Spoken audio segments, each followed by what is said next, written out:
Record.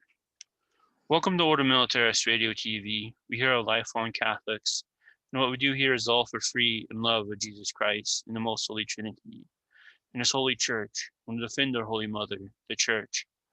Our work is a true sense of apostolate. New funds raised goes back into this work for equipment. This helps us to give you an unbiased, hard-hitting truth that is not controlled by political correctness or interest groups. And today we finish up Anthony Sutton's book, Wall Street and the Rise of Hitler. We finish up by giving you the facts, how all the American industrialists and companies and banks and everyone else is guilty of war crimes. And we welcome Brother Alexis to the show.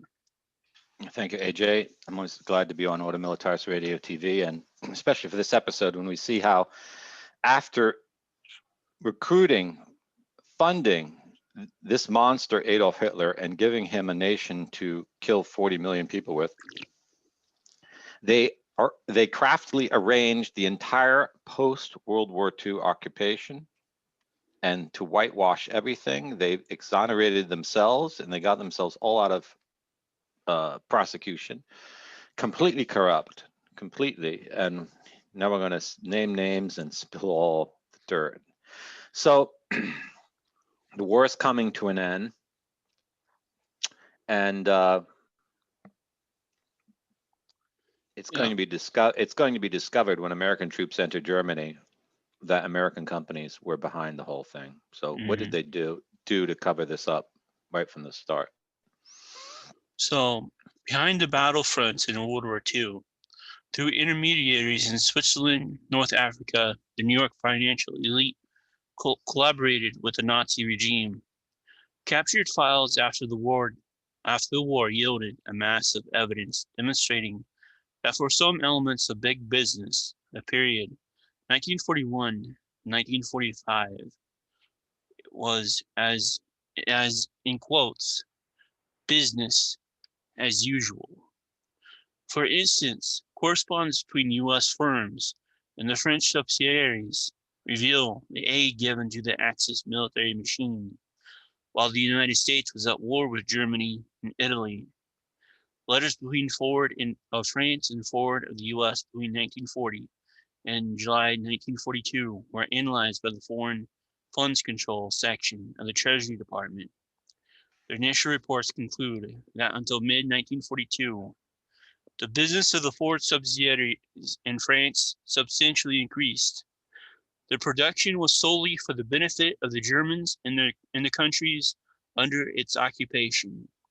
The Germans have shown clearly their wish to protect the Ford interests because of the attitude of strict neutrality maintained by Henry Ford and the late Edsel Ford, and the increased activity of the French Ford subsidiaries on behalf of the Germans received the commendation of the Ford family in America. So the Ford factories, once the war broke out, actually started helping Hitler even more than before. Unbelievable that this company was presented for the next 100 years, 80 years as being entirely American. But it gets worse than that. Oh yeah. So if you use Chase Bank, you might want to rethink that, but I don't think there's any actual good banks in America. Similarly, the Rockefeller Chase Bank was accused of collaborating with the Nazis in World War II in France, while Nelson Rockefeller had a soft job in Washington, D.C. Substantially, the same pattern of behavior was pursued by the Paris office of the Chase Bank during German occupation. An examination of the correspondence between Chase, New York, and Chase, France, from the date of the fall of France to May 1942, discloses that 1. The manager of the Paris office appeased and collaborated with the Germans to the place to Chase banks in a privileged position. 2. The Germans held the Chase Bank in a very special esteem, owing to the international activities of our Chase head office and the pleasant relations with the Paris branch has been maintaining with many of their German banks and the German local organizations and higher officers. Third, the Paris manager was very vigorous in enforcing restrictions against Jewish property, even going so far as to refuse to release funds belonging to the Jews in anticipation that a decree with a retroactive provision prohibiting such release might be published in the near future by occupying authorities. 4. The New York office, despite the above information, took no direct steps to remove the undesirable manager from the Paris office, since it might react against our Chase interests as we're dealing not with a theory, but with a situation. So Chase Manhattan Bank is a Nazi bank, Mm-hmm. and Ford is a Nazi company. Mm-hmm. Henry Ford should be called the father of the Nazi party because he wrote the book and he financed the guy and he built all his cars and trucks. Mm-hmm. But it goes further. The level of corruption is just unbelievable. Mm-hmm. An official report to then Secretary of the Treasury, Morgenthau, concluded that these two situations, i.e. Ford and Chase Bank, convinces that it is imperative to investigate immediately on the spot the activities of the subsidiaries of at least some of the larger American firms which were operating in France during German occupation.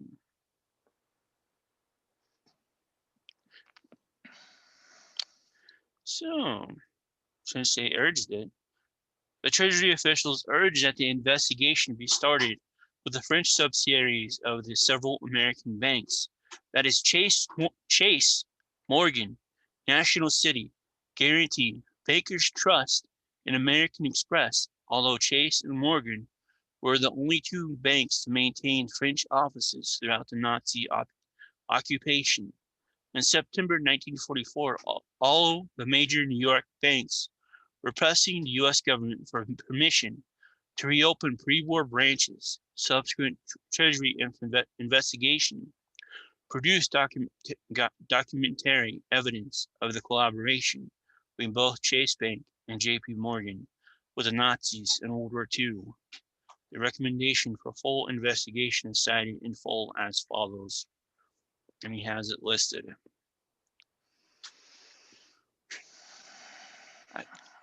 Yeah, what to say? Blood money. Mm-hmm. So the irony is that you hear the Jews pointing fingers saying this party's guilty, that party's guilty, that party guilty. But the Jews are in New York City. Why don't they just walk right across from Brooklyn over to Manhattan and say you're guilty? Why have they never accused these banks? At least as far as I know. Yeah. Why don't they protest outside these banks and saying you're a Nazi bank? You made money off the war. Mm-hmm. You confiscated even monies belonging to Jews in France. Pay up. Or why don't we ever hear about that? The bankers are always innocent. And So,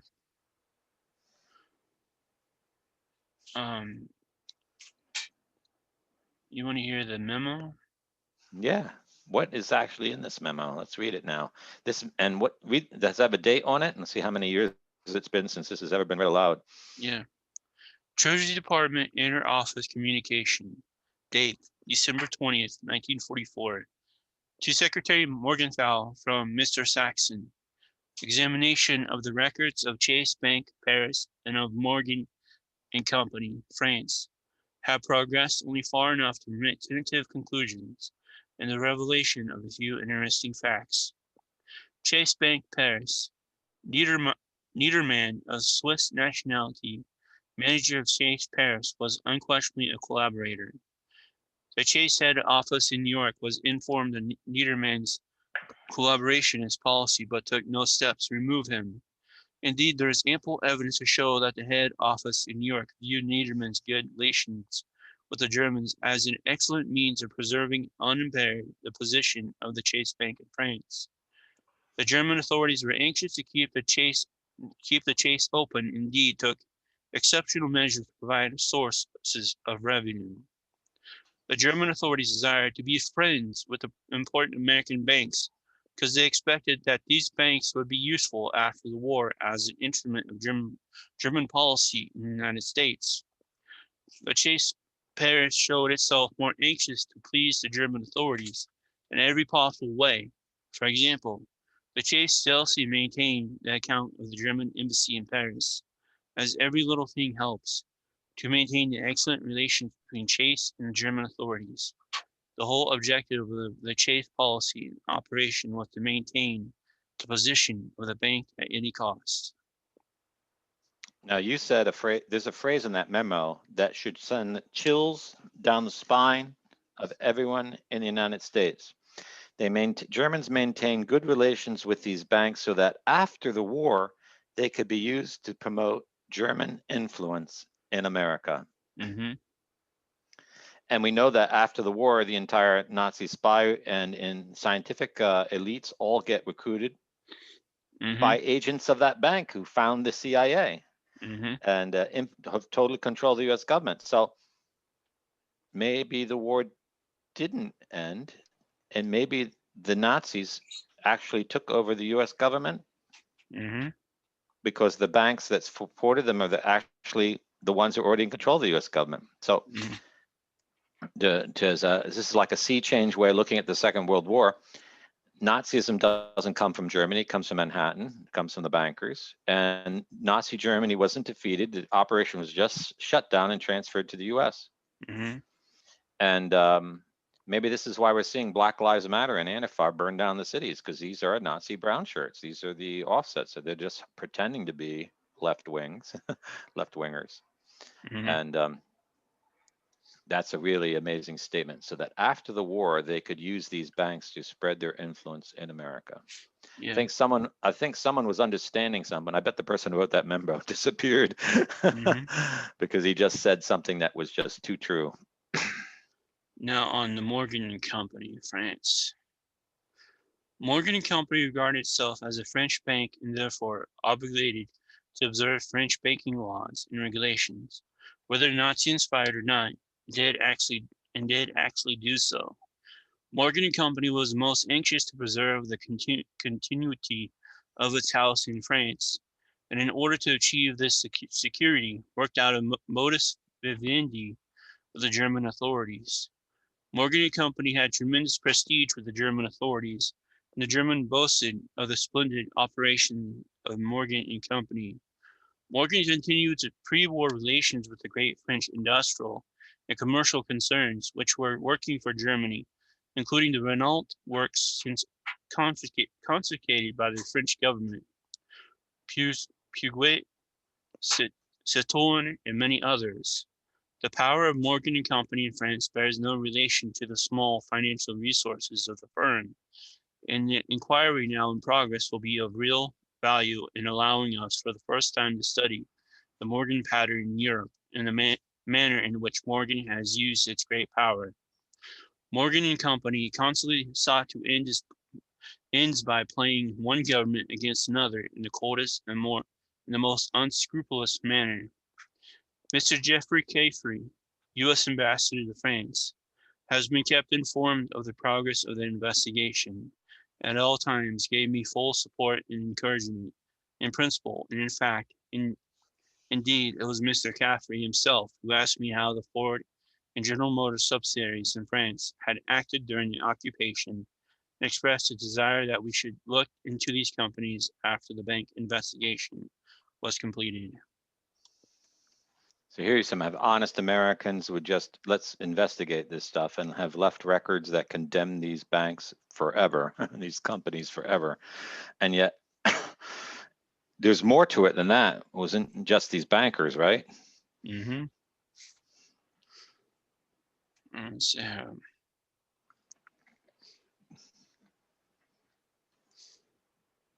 Yeah. Trying to figure out where to get thing to start. Okay. Um, let's see. On American IG in World War II, an American citizen Halbach became president of General Diestuffs in 1930 and acquired majority control in 1939 from Dietrich A. Schmidt, a director of American IG and brother of Hermann Schmidt, director of IG Farben in Germany and chairman of the board of American IG until the outbreak of war in 1939. After Pearl Harbor, the U.S. Treasury blocked Halbach's bank accounts. In June 1942, the alien property custodian seized Halbach's stock and General Diestuff and took over the firm as an enemy corporation under the Trading for the Enemy Act. Subsequently, the alien property custodian appointed a new board of directors to act as trustee for the duration of the war. These actions were reasonable and usual practice, but when we probe under the surface, another and quite abnormal story emerges. So between 1942 and 1945, Halbach was normally a consultant to General Diestuffs.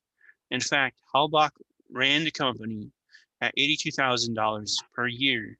Louis Johnson, former Assistant Secretary of War, was appointed president of General Diestuffs by the U.S. government, for which he received $75,000 a year.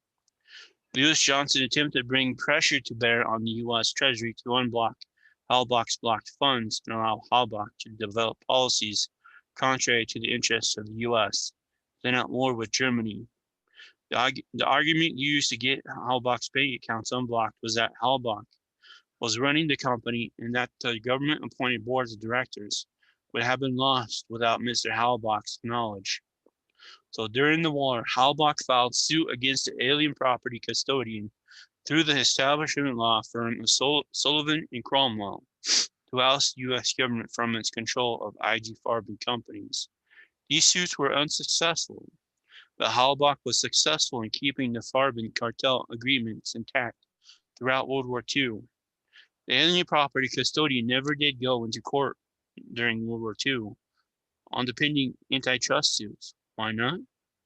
Leo T. Crawley, head of alien property custodian's office, had John Foster Dulles as his advisor, and John Foster Dulles was a partner in the above-mentioned Sullivan and Cromwell firm, which is acting on behalf of Halbach in a suit against alien property custodian. Talk about conflict of interest. And is this Dulles? I wonder if this is the brother of the guy who goes on to become the founder of the CIA. I believe so. Yeah, who was Skull and Bones himself. So it was just so corrupt that they were actually fighting government laws and government institutions to protect their corruption while it's going on. Mm-hmm. That's just one little company. It gets worse. Do you have some other examples? You want to talk about the GIs who are along the Rhine? Yeah. So IG Farben won this round in Washington, but the more ominous questions are raised when we look at the bombing of Germany in wartime by the U.S. Army Air Force. It has been long rumored that never proven that Farben received favored treatment, i.e. that it was not bombed. James Stewart Martin comments as follows on favored treatment received by IG Farben in the bombing of Germany. Shortly after the armies reached the Rhine at Cologne, we were driving along the west bank within sight of the undamaged IG Farben plant at Leverkusen across the river. Without knowing anything about me or my business, he, the Jeep driver, began to give me a lecture about IG Farben and to point out the contrast between the bombed-out city of Cologne and the trio of untouched plants on the fringe, the Ford Works, the United Rayon Works on the west bank, and the Farben Works on the east bank. So the Catholic city was bombed off the face of the map, but the Masonic companies were left intact. Mm-hmm. Now, is that because the planes just didn't drop the bombs in the right place, or did the level of Masonic control actually descend into the Department of War at the level of detail of choosing targets? We know General George C. Marshall from our previous show on the firebombing of Dresden and all the and the A-bomb drops in Japan. He was a high-level Mason and hated the church. And he was the one involved in choosing targets over Germany? He's the one in charge of the War Department. So it was a Masonic war. It wasn't a war against Hitler. Mm-hmm. So we come now to you've all heard about the denazification process of Nazi Germany at the end of the war. Yeah, I mean, that's because the Nazis were evil, and therefore we had to convince the German people no longer to believe in Nazism and return to being normal Germans. And this was a big effort of the Allies to denazify Germany and see that this would never happen again. That supposed to have all worked like clockwork. Yeah, so they say. But what really happened? So, at the end of World War II, Wall Street moved into Germany through the Control Council to protect their old cartel friends and limit the extent to which the denazification fever would damage old business relationships. General Lucius Clay, deputy military governor for Germany, appointed businessmen who opposed denazification to positions of control over the denazification proceeds. Now, Louis D. Clay was born April 23rd, 1898. He was born in Marietta, Georgia, who served in U.S. Senate from 1897 to 1910. In 1918, Clay graduated from West Point, where he later taught.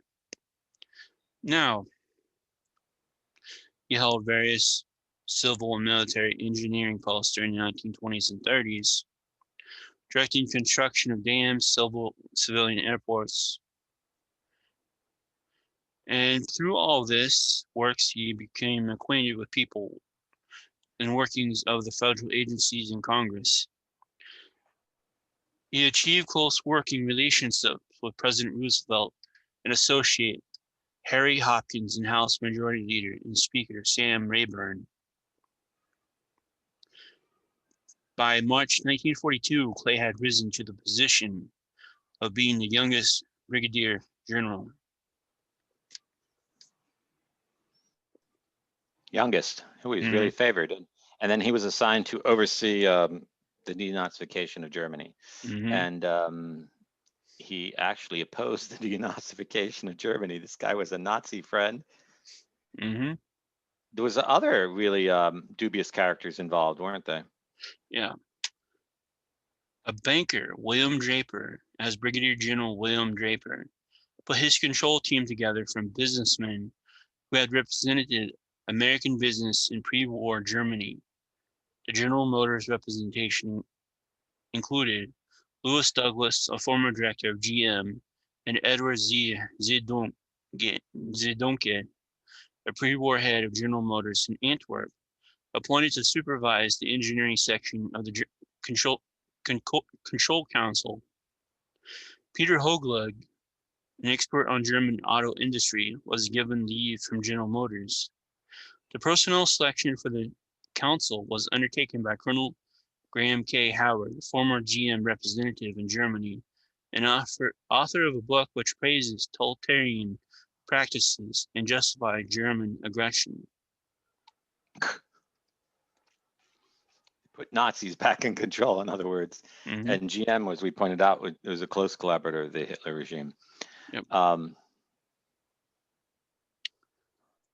Now, this Brigadier General banker guy, he was born on August 10th, 1894 in Harlem, New York. He received a BA and an MA in economics at New York University. He served in World War I. Starting in 1919, he worked in New York City for National City Bank. In 1923, he moved on up to Bankers Trust Company. He moved on up in 1927 to Dillon, Read and Company. In 1937, he was made the vice president of Dillon Read. Dillon Read promoted bonds of the Soviet Union after its recognition by the U.S. government in 1933. Dillon Read also underwrote millions of dollars worth of German industrial bonds in the United States in the 1920s and 1930s. At the invitation of George Marshall, he moved to Washington, D.C. to serve on the President's Advisory Committee for Selective Service. He was promoted to colonel in 1940. At the start of World War II, he took command of the 136th Infantry 33rd Division National Guard unit. At the end of the war, he was promoted to brigadier general and was posted to Berlin to serve as chief of the Economics Division. Berlin? Mm-hmm. Economics Division. Berlin wasn't the capital of Germany. He should be posted to Frankfurt. Berlin, we know, is the headquarters of the Prussian logic controls of the banks in New York. Yep. Isn't that a beautiful career that a banker becomes someone that oversees the economics of Germany? So you see, they were at the Masonic Lodge of Berlin, which was controlling the bank, the Brown Brothers Harriman Bank in New York, now has a banker from the United States in Berlin to oversee the economic control of occupied Germany. Isn't that so beautiful? It's like left hand washing the right. Mm-hmm. So it was complete sham, the denazification of Germany. It was all designed to preserve, hide, and conceal, whitewash, protect, and rebuild the Masonic control of Germany that had led Germany to war. Mm-hmm. Now, if you don't hear from us after today's program, this next section will be the reason why. Were American industrialists and financiers guilty of war crimes? The Nuremberg war crimes trial proposed to select those responsible for World War II preparations and atrocities and place them on trial. Whether such a procedure is morally justifiable is a debatable matter. There is some justification for holding that Nuremberg was a political farce far removed from legal principle. However, if we assume that there is such legal and moral justification, then surely any such trial should apply to all, irrespective of nationality. What, for example, should exempt Franklin D. Roosevelt and Winston Churchill, but not exempt Adolf Hitler and Goring? If the offense is preparation for war, and not blind vengeance, then justice should be impartial. The directives prepared by the U.S. Control Council in Germany for the arrest and detention of war criminals refers to Nazis, Nazi sympathizers, not Germans. The relevant extracts are as follows. You will search out, arrest, and hold, pending receipt by you of further instructions as to the disposition. Adolf Hitler, his chief Nazi associates, other war criminals, all persons who have participated in planning or carrying out Nazi enterprises involving or resulting in atrocities or war crimes. Then follows a list of categories of persons to be arrested, including Nazis, Nazi sympathizers, holding important and key positions in national and Gauss civic and economic organizations, corporations and other organizations in which the government has a major financial interest, industries, commerce, agriculture, and finance, education, the judicial, and the press, publishing houses, and other agencies disseminating news and propaganda. Now that arrest order was written on what date? It doesn't give the date. Let me see here. No. I think in the text you said the date was at the beginning of May. Yeah. of 1945. Yeah. What is it? The 11th, was it? I'm trying to remember. Mm.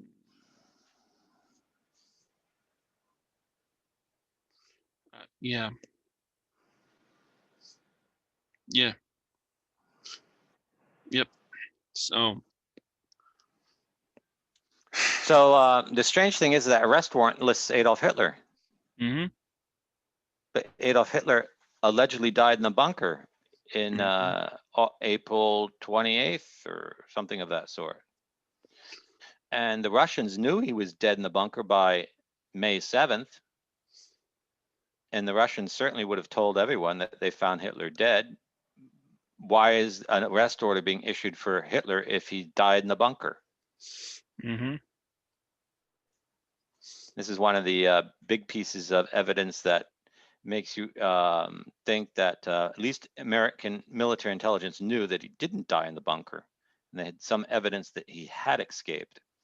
And this is the whole thing that National Geographic probed in a couple of years ago on nationwide television in the United States, where they pointed out that Hitler and most of the Nazi elites all escaped and were allowed to escape with the knowledge of the U.S. government, or at least agents in the U.S. government, to Argentina, and he died there in 62 or 63.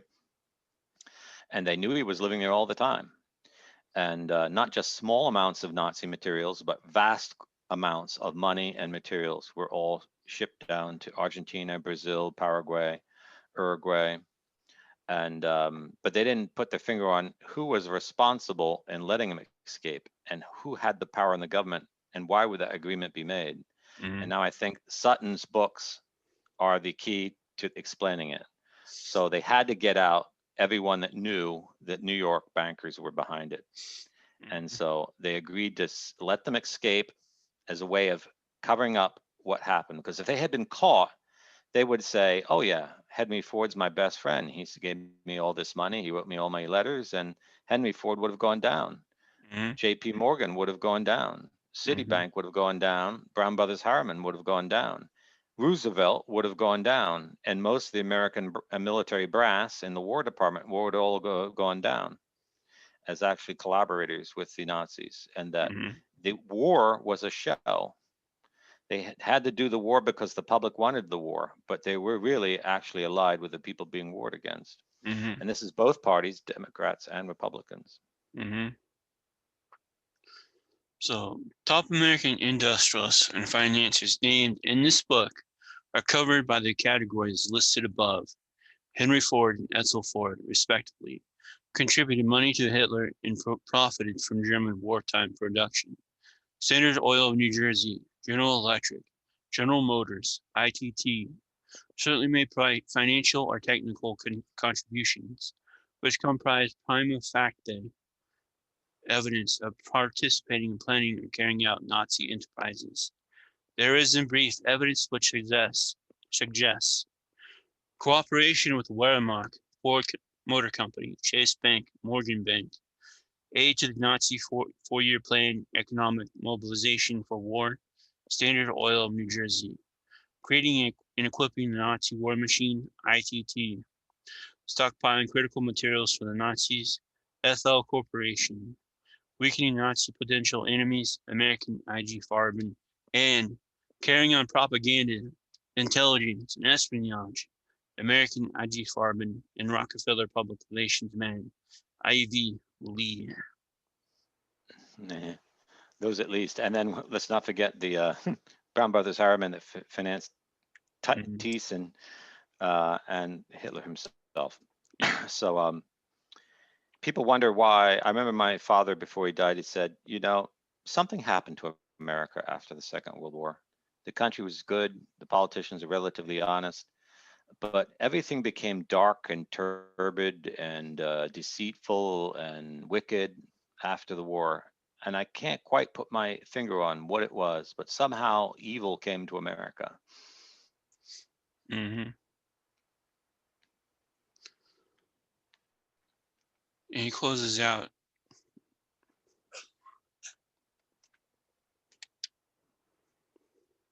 that Did these American firms know of their assistance to Hitler's military machine? According to the firms themselves, they lie emphatically not. They claim innocence of any intent to aid Hitler. Germany. Witness the telegram sent by the chairman of the board of Standard Oil of New Jersey to Secretary of War Patterson after World War II, when preliminary investigation and Wall Street assistance was underway. During the entire period of our business contracts, we had no inkling of Farben's conniving part in Hitler's brutal politics. We offer any help we can give to see that complete truth is brought to light and that wicked justice is done. F. W. Abrams, chairman of the board. What a bunch of Mhm. So, unfortunately, the evidence presented is contrary to Abrams' telegraph assertions. Standard Oil of New Jersey was not only aided Hitler's war machine, but had knowledge of his assistance. Emil Hilferfrick, the board chairman of the Standard Oil of New Jersey subsidiary, was a member of Kepler's circle before Hitler came to power. He continued to give financial contributions to Himmler's circle as late as 1944. Accordingly, it is not at all difficult to visualize why Nazi industrials were puzzled by investigation and assumed at the end of the war that their Wall Street friends would bail them out and protect them from the wrath of those who had suffered. These attitudes were presented to the Kilgore Committee in 1946.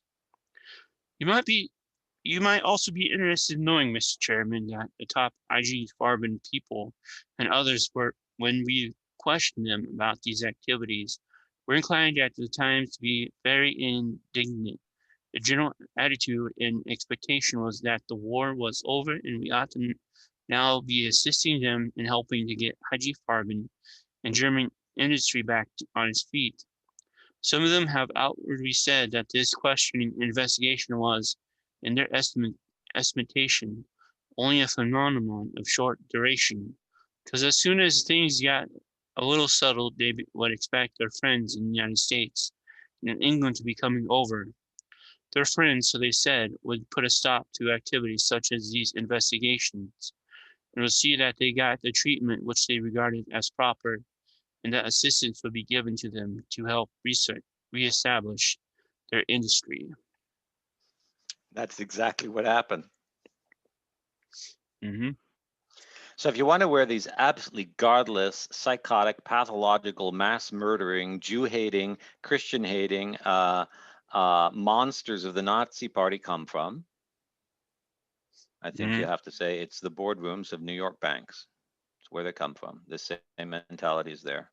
Exact same one. Yeah. Except the New York bankers are worse because they didn't have any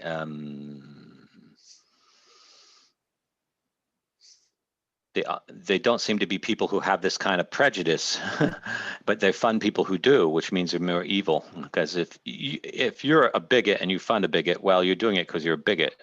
But if you're not a bigot and you fund a bigot, you're even more evil because you're approving of bigotry without being possessed by it. And anyone who wants to know about World War II reparations, don't go searching around Europe. Go to Manhattan and start at 140 Broadway Street at the Brown Brothers Harriman Bank and work your way over to JP Morgan and Citibank. They're the ones that need to pay and have never paid. Mm-hmm. So, when the Catholic Party comes to power, we will take this arrest warrant and this Treasury Secretary Morgenthal's advice to do these investigations, and we will use these books, and we will hit you hard. I think all Americans need to join the Catholic Party for America, because if you want justice for all the people who died in the Second World War, you need a party that will give you that and will be aimed for that, because this kind of depravity cannot be tolerated. There's all this talk about reparations for slavery, but how about reparations for what these bankers have done in the 20th century, killing 200 million people, which is far worse than any crime of slavery, because you can't compare one death to another, to many deaths, but nevertheless, it's a far worse crime. And this is the real agenda. And if you're voting for someone who's is from New York City or is tied to New York banks, think twice that that person's there to make America great again. Think twice about it. And also think twice about Biden because he's J.P. Morgan. So it's just a game between evil bankers. That's how totally they control. And if you are listening to any Catholic talking head that's telling you to vote for one or the other, you have to assume they're completely controlled too. Because how do these people get $250,000 raised on their little website that gives out tiny little amounts of news? Whereas a priest running a parish, with 1,000 parishioners can't even raise that much money. Who's paying them to push that narrative? And like that one party that threatened us at the letter, just for using a phrase which is a standard English language, just like you would say the Muslim part of America or the Catholic part of America. You might use the word Christian in the same phrase. Yeah, they had their name trademarked at a law firm in New York that works for the big banks. Let's see, walking distance, 20 minutes away from Brown Brothers Harriman. Even though they're supposed to be from some southern state. How can I say more than that? But these are the kind of connections you have to ask yourself. Is America democracy? And who's really running the country? We need a party where the people run the country, not the bankers in New York and not the Masonic Lodge. And that's not the Democrat or the Republican Party. They're completely compromised, and they've been more than a century, and they're destroying America. Just look what they've done to this recent national election. They've made a mockery of the national election with mail-in ballots and non-voter ID voting. It's a mockery. It's not even democracy anymore. Do these people even respect the Constitution? No. They don't even respect the Constitution, even though the Constitution is so flawed it needs to be changed. So you're not going to have law and order. You're not going to make America great again. You're not going to preserve innocence or Christianity or honesty in America if you keep voting for these parties. You're just going to be played by them all the way down to hell and all the way down to destruction. You need to wake up and smell the coffee and slap yourself in the face. And if you have fellow Catholics and Christians who don't understand this, maybe you need to slap them in the face, get them to start reading Sutton's books. It's all there. It's been there for 40 years now. 40 years, and why hasn't anyone in the church talked about this?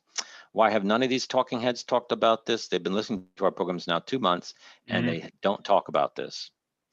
Yeah. So they're not talking about it. It must be that old Masonic game. Just pretend your enemy doesn't exist. Yep. Sounds as good point to read one of my last posters I created yesterday. America has been broken since we abandoned the men and women who died in the American Revolution. America has been broken since we've abandoned the founding fathers and their fear about the Constitution. America has been broken since the institution of political parties and ruling elite families.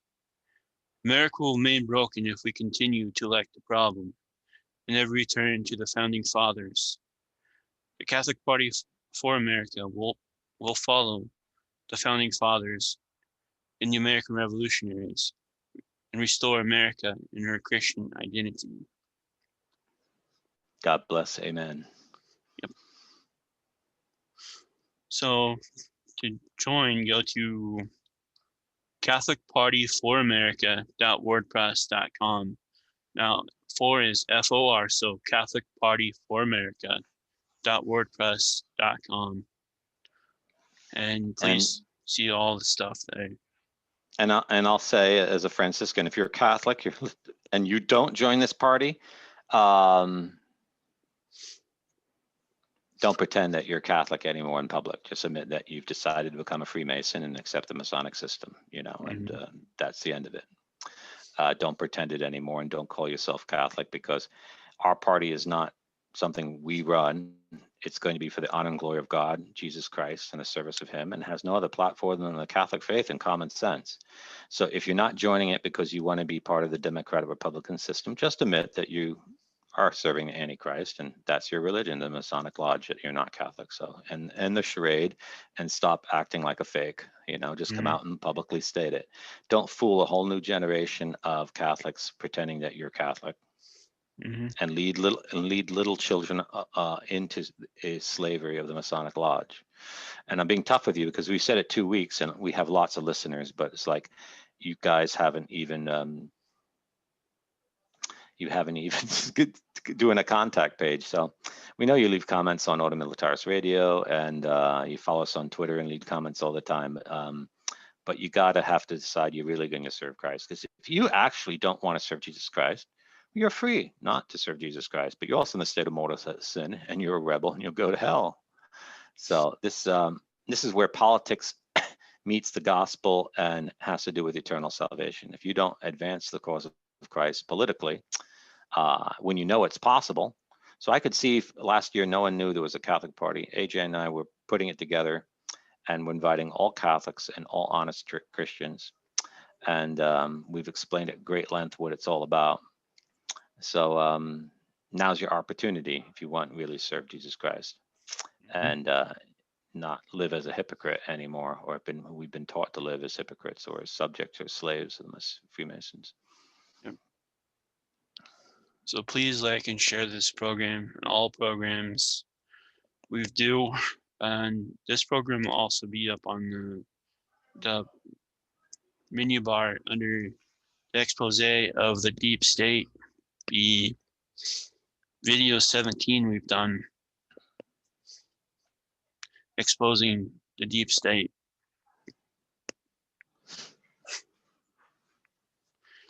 And every time I see a tweet saying, oh, about some little thing, I was like, really? You don't have a clue. Take about 18 hours and watch these videos. Yeah, and we've done long videos because we don't want anyone to say, oh, we're just making it up. We're citing the actual facts. And at the beginning, people are saying, you're just making it up. Someone yesterday tweeted out, oh, imaginary Masons. Yeah, imagine. Anyone who says to you that Masons are imaginary, they're probably a Mason, okay? But they're definitely an inveterate liar. And you got to wake up to the reality. You have to take yourself out of the made up narrative and get into reality by reading books of history, what's really going on. Because it's not what you see on social media, and it's not what you see on television. It's what it actually happened in history. That's the reality. And the left, and especially Masonic Lodge, they want us to live in an alternate reality. They want us to live in a world that doesn't exist, because that's how they can control you. They can't control you if you live in reality, because then you'll see them for what they are. They're not angels of light, they're beasts. So this is an obligation of Christian faith, to live in reality and fight the forces of darkness, the real ones, not the imaginary. So don't think we're not done with Sutton. We have all his other books we can go through.